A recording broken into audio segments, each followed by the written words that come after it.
Bugün Azərbaycan müstəqil xarici siyasəti ilə yalnız regionda deyil, bütövlükdə beynəlxalq aləmdə nüfuzlu dövlətə, arzu olunan tərəfdaşa çevrilib. Prezident İlham Əliyevin 16 may 2025-ci il tarixində Albaniyanın paytaxtı Tiranada keçirilən 6-cı Avropa Siyasi Birliyinin zirvə toplantısında iştirakı həm ölkəmizin beynəlxalq aləmdə artan nüfuzunun, həm də dövlətimizin başçısının şəxsi nüfuzunun göstəricisidir. Prezidentin belə bir mötəbər tədbirə dəvəti isə anti-Azərbaycan kampanyalarının alt-üst olması deməkdir. Bununla Avropa İttifaqı göstərdi ki, Azərbaycanın beynəlxalq miqyasdakı gücü ilə barışır. Öz sıralarında Azərbaycanı görmək, müzakirə olunan taleyüşlü məsələlərlə bağlı rəsmi Bakının da mövqeyini dinləmək istəyir. Bu səbəbdəndir ki, zirvə toplantısında dövlət başçımıza qarşı xüsusi maraq və diqqət var idi. Samitin ilk günündə Prezident İlham Əliyevin Avropa İttifaqı Şurasının prezidenti Antonio Costa ilə görüşündə Avropa Komissiyasının prezidenti Ursula von der Leyen də iştirak edirdi.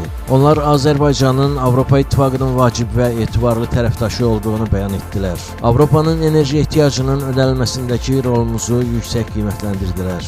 Üstəlik, Azərbaycanın Avropa ilə Mərkəzi Asiya regionu arasındakı əlaqələrdə və orta dəhlizdə oynadığı aparıcı rolun əhəmiyyəti vurğulandı. Görüşdə bərpa olunan enerji imkanları da müzakirə olundu. Bundan başqa Böyük Britaniya, Çexiya, Slovakiya, Albaniya, Macarıstan hökumət başçıları Azərbaycan prezidenti ilə görüşmək istəyini bildirdilər. Bu görüşlər Avropa elitasının Bakıya formalaşmış güc mərkəzi kimi böyük marağını nümayiş etdirdi. Prezident İlham Əliyev samitdəki çıxışında Azərbaycanın Avropa İttifaqı ilə əlaqələrinin daim prioritet olduğunu, enerji və nəqliyyat sahəsində əməkdaşlığın daha da genişləndirilməsi üçün geniş imkanların mövcudluğunu bildirdi.